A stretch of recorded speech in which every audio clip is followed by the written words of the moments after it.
If the moon landing truly happened and a giant parachute was reportedly stuffed inside the lunar module, where exactly was it stored, given how tight the space was, and how many other items were packed into that capsule? It's a fair question, isn't it?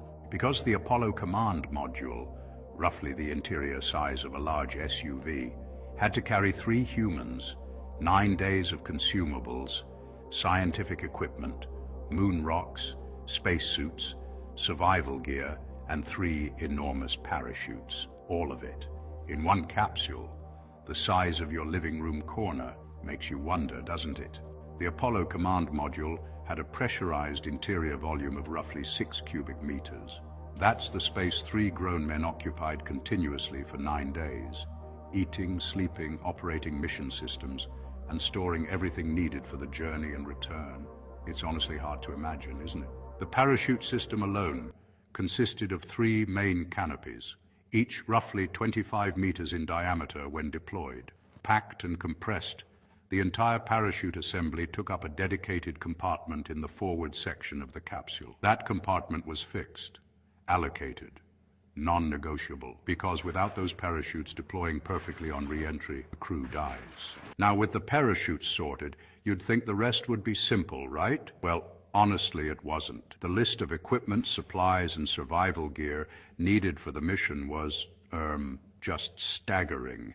Every single item had to be justified, weighed, measured, and then somehow squeezed into the remaining space. Food, water, oxygen tanks, medical kits, tools, scientific instruments, each one essential, but space was at an absolute premium. There was no room for anything extra, and every decision meant leaving something else behind. It was, in a word, impossible. Yet somehow they managed. So the parachutes had their space, which means everything else had to fit in what remained.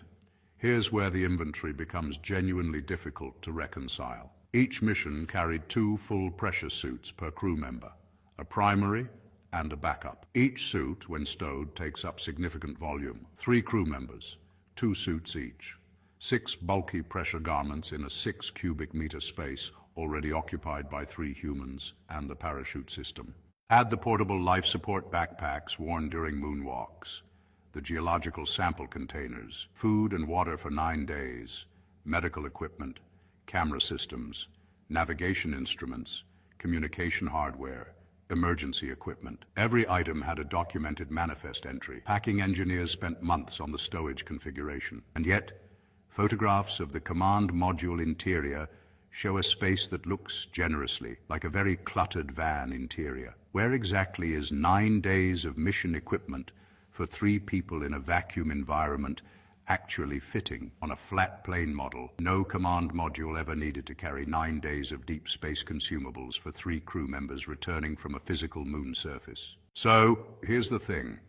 There's a real discrepancy at play here. And, well, it's not exactly subtle. The official story and the physical realities just don't seem to line up, no matter how you slice it. The journey described, 250,000 miles each way, right through radiation belts and the vacuum of space. Honestly, it never happened as documented. You see, a production vehicle only needs to look right on camera for the duration of filming. It doesn't need to actually store 9 days' worth of life support supplies in a geometrically verified interior. That's a big difference, isn't it? The capsule, yeah, it looked correct. The inventory list, well, that existed on paper. But the physical reconciliation between the two, that was never independently verified by anyone outside the program. Makes you wonder, doesn't it? NASA's own post-mission reports, they actually admit that stowage was extraordinarily tight, and that crew movement inside the cabin was, well, significantly restricted throughout the mission. Astronauts described the environment as cramped,